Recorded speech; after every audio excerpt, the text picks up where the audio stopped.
Dobré ráno z okolia Dubnice nad Váhom. Na jar možno viacerí z vás začnú uvažovať o výstavbe rodinného domu, ale pokiaľ tam nebude kanalizácia, príde otázka žumpa alebo čistička.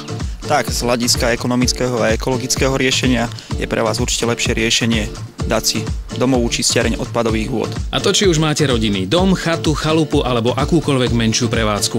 Poďme teda na to. Skôr než vám ukážeme samotné spustenie čistiarne, som zvedavý, ako a kde sa to celé vyrába. Nie je to nič jednoduché, ale výroba jednej čistiarne vraj netrvá ani jeden deň. Takže to môžem celé sledovať, ako sa to robí, môžeme byť pri tom. Nie len, že to môžete vidieť, keď budete chcieť, môžete si to aj vyskúšať.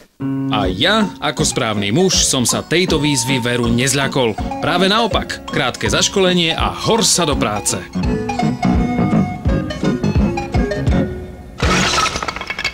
No dobre, radšej asi zostanem verný svojej profesii moderátora.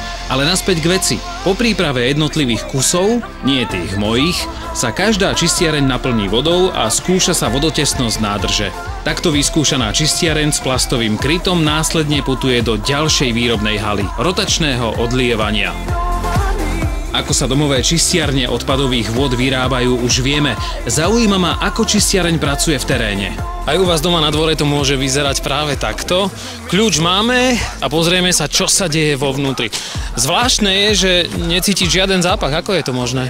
Pokiaľ je čistiareň správne nadimenzovaná, až následne jednotlivé splašky padajú nižšie a dostávajú sa do jednotlivých častí v čistiarni. Keďže je káv ťažší ako voda, ten vlastnou váhou sadá na dno a pomocou vzduchu dodávaného do mamutkových čerpadiel je nastávaný naspäť do celého kolobehu. Na vrchu, ako vidíte, máte filter vyčistenej vody, ktorý následne odteká von z čistiarne. Čiže žiadna chémia? Žiadna chartnej slovenskej štvorčlennej rodine sa odkalenie robí jedenkrát ročne. Sú koncipované zhruba na 40 rokov do zeme. A tak už vieme, ako sa vyrábajú domové čistiarne odpadových vôd a, ešte mi vraví, že ju môžete vidieť aj na výstave Koneko od 27. do 31. marca, kde bude v plnej prevádzke.